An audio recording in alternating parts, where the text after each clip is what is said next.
Over the weekend, while our glorious Prime Minister was enjoying his most recent Contiki tour over there in the South Island of New Zealand, our Climate Change and Energy Minister, Chris Bowen, put out this other video to just demonstrate how completely out of touch this man is, how completely out of his depth, someone that absolutely does not have a clue what he's talking about.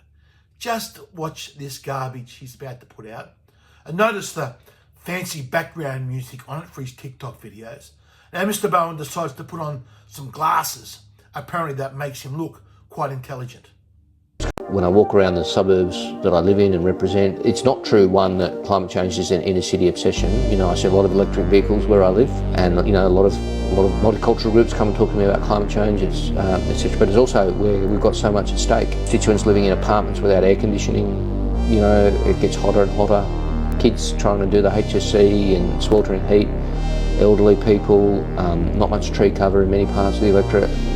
These people, there's a lot of stake at climate change for people who rely on Labor governments, you know. Now let's go through this to show actually how offensive this must be to Mr. Bowen's constituents. Firstly, the reason constituents of Mr. Bowen's and constituents all around Australia don't have air conditioning is because the cost of living crisis that Mr. Bowen's government and his policies are directly responsible for. We've got so much at stake. Constituents living in apartments without air conditioning, you know, it gets hotter and hotter.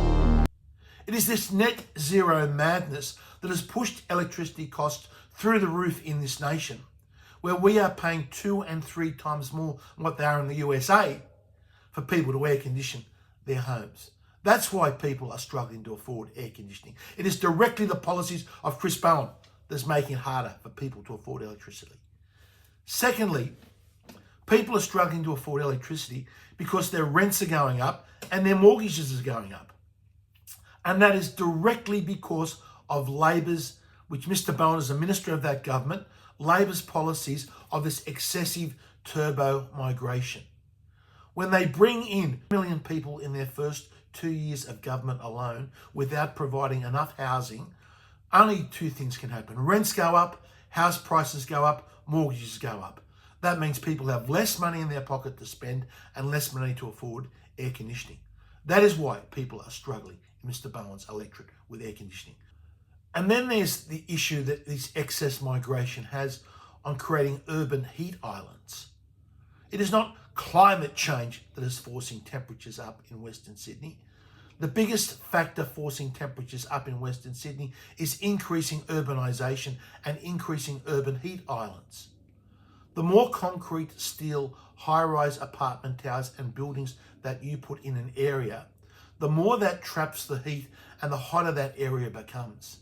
This is a well-known factor, well-known urban heat island effect, and it is affecting Mr. Bowen's constituents as millions of new Australians are migrating into the country, all under Labor's policies, many of them settling in Western Sydney, and we are seeing more high-rise in Western Sydney. We're seeing what were once farms and open land being converted to housing estates.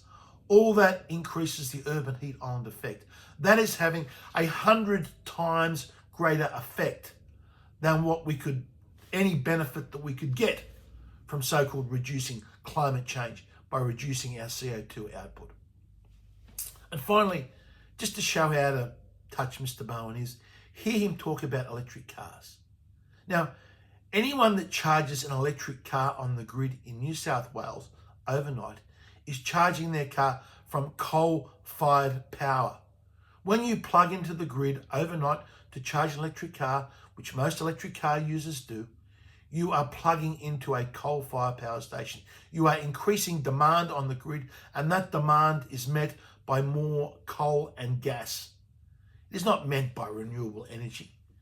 So the reality is, in New South Wales and Queensland and Victoria, if you are charging your car overnight, you are increasing the CO2 output of Australia, not reducing it. You're increasing the CO2 output. And when you count in the embedded emissions from the higher CO2 output from manufacturing that car, it's off the charts. Electric cars in Australia do not reduce CO2 emissions, they increase them. And yet here we have this poor, hapless, clueless Chris Bowen claiming that electric cars are something to do with stopping climate change. It's quite tragic that someone like Chris Bowen is even elected to Parliament. Someone so clueless and so out of his depth that he even gets elected, let alone being the Energy Minister of this country.